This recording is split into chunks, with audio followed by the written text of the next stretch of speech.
Live in a game and truth is all around you, and your movies and your music are telling you, but are also guiding you into other ways of thinking. Hollywood movies that romanticize toxic avoidant behavior. There's so many movies that have deeply shaped our culture. Blueprint for love. Love is a state of being. It's not an emotion, and not in a good way. They glamorize emotional unavailability, inconsistency, even outright disrespect. These stories teach girls that if it hurts, it's probably love. If he pushes you away, it's because he secretly is broken and needs your healing. And that emotional scraps are romantic if they come from someone magnetic enough. The Notebook, it glamorizes chaotic push and pull, emotional volatility dynamics, screaming fights as a sign of passion, long-term pining and fixation on the one that got away. A man who ghosts and disappears for years and is framed as noble suffering? What? The message it sends, if it's real love, you'll never move on, and it's okay to wait around and suffer indefinitely. Love should be all-consuming and painful, or it's not worth it.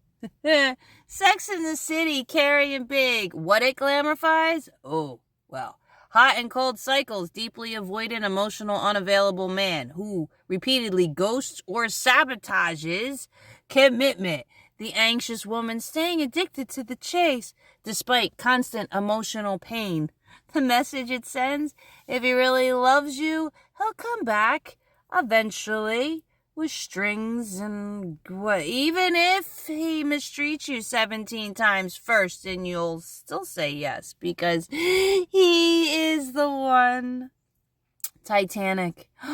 Titanic. Titanic actually broke my heart in the fact that I am a big Titanic history buff in a way that it fascinated me. Also broke my heart of the legalities of how they treated the lower class people. And as we know, that movie is completely fake about the whole love story. It glamorizes intense trauma bonding over short-lived high-stake romance. Idealizing someone you barely know over a lifetime, romanticizing tragic, all-consuming, brief connection over long-term stability. This message it sends, the most passionate love is the one almost destroying you. Losing them young and tragically means it was real. No one else will ever compare. And Gone with the Wind? Oh, Rhett and Scarlet. It glamorizes a relationship built on power, struggles, emotional manipulation, and neglect. A man who withholds affection and punishes her emotionally, and a woman who's constantly chasing his approval and attention. That message it sends, if love doesn't work, it's because you didn't do enough. And if he walks away, it means you were too difficult, too emotional, and too much. It's always your fault. Hence where our mothers came from. Friends, Rachel and Ross.